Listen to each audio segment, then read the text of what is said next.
¿Te has preguntado alguna vez si solo estás cansado o tienes algo más? ¿Si tienes TDAH o solo es el cansancio de la rutina? Pues bueno, antes de ir con impresiones diagnósticas o falsas atribuciones sobre lo que es o no es el TDAH, es preciso saber de dónde surge y quién o quiénes acuñaron el término.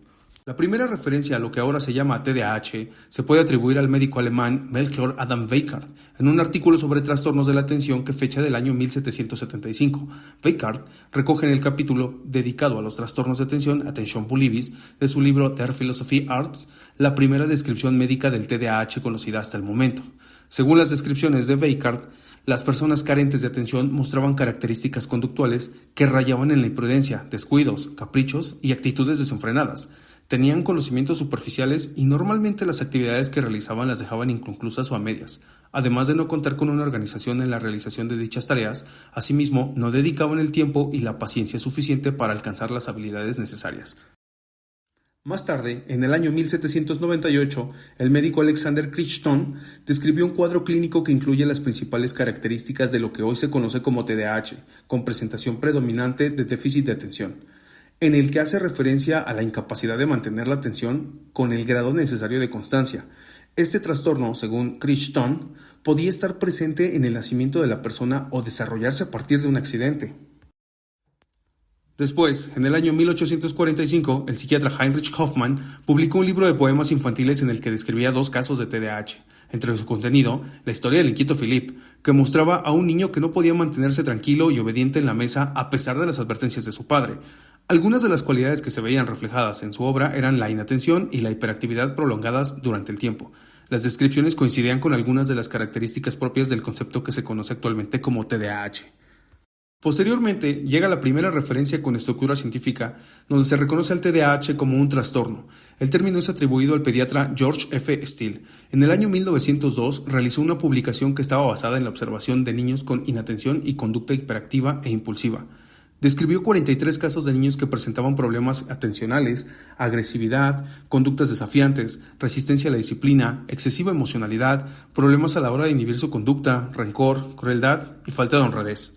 A este conjunto de síntomas observados los llamó Defect of Moral Control, defecto del control moral, y hacía referencia precisamente a estos niños con dificultades para mantener la atención y para el pensamiento reflexivo y con excesiva actividad motora. En el año 1957 se introduce el concepto de trastorno de impulso hiperkinético para referirse a los niños con TDAH. En ese momento se consideraba que las disfunciones cerebrales se localizaban en la zona talámica y que producían un déficit en la filtración de estímulos en estos pacientes, que ocasionaba un exceso de estimulación cerebral. Stella Chess, psiquiatra infantil, volvió a definir la hiperactividad como trastorno hipercinético, el trastorno de conducta de un niño que está constantemente en movimiento o que presenta tasas de actividad y de precipitación más elevadas de lo normal o ambas características. Finalmente, con la publicación en 1980 del DSM-3, se sitúa el déficit de atención como el síntoma principal del trastorno en el marco de las clasificaciones internacionales.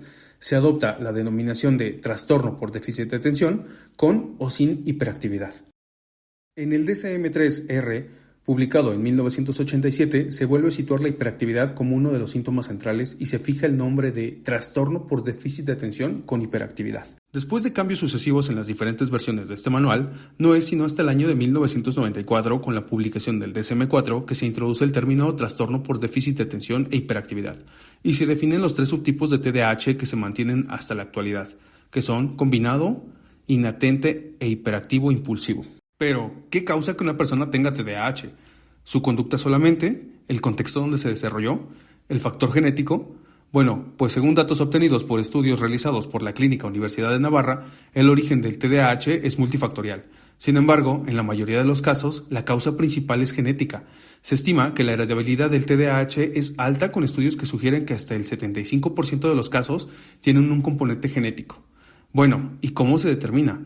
Pues los estudios de neuroimagen han mostrado diferencias en ciertas áreas cerebrales en personas con TDAH, como la corteza prefrontal, los ganglios basales y el cuerpo calloso, que están involucradas en la atención, la impulsividad y el control motor. Por otra parte, sobre los factores ambientales, se estima lo siguiente: la exposición prenatal, o sea, el consumo de alcohol o tabaco durante el embarazo, así como la exposición a toxinas como el plomo, podrían aumentar el riesgo de TDAH. Problemas durante el desarrollo, la prematurez, el bajo peso al nacer y las complicaciones perinatales también se han asociado como un mayor riesgo.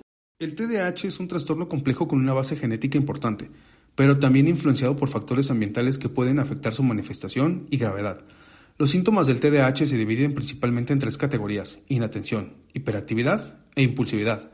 Es importante recordar que no todos los niños o todos los adultos con TDAH experimentan los mismos síntomas o la misma intensidad de los mismos. Describiendo un poco estos síntomas, podemos entender que están constituidos, por ejemplo, en la parte de inatención por la dificultad para prestar atención a los detalles, dificultad para mantener la atención, desorganización, distraerse fácilmente y evitar tareas que requieran esfuerzo mental sostenido. Los síntomas de hiperactividad pueden estar constituidos por inquietud, dificultad para mantenerse sentado, movimiento excesivo y hablar en exceso. Es decir, pueden hablar más de lo normal o tener una dificultad para esperar su turno. Asimismo, pasar de un tema a otro sin cerrar el tema anterior. Y por último, los síntomas de impulsividad se caracterizan por la impaciencia y la dificultad para controlar los impulsos. Es decir, pueden actuar sin pensar en las consecuencias o tener dificultad para resistir las tentaciones. Es importante mencionar que se puede confundir al TDAH con otros trastornos por la similitud entre síntomas que pudiesen existir. Por ejemplo, con el trastorno negativista desafiante, trastorno del aprendizaje, trastornos de ansiedad, trastornos del sueño, trastorno límite de la personalidad, trastorno bipolar y trastorno del espectro autista. Pero, ¿cómo luce una persona con TDAH? Bueno, algunas personalidades que han sido diagnosticadas con este trastorno son Will Smith, Justin Timberlake, Adam Levine y Emma Watson.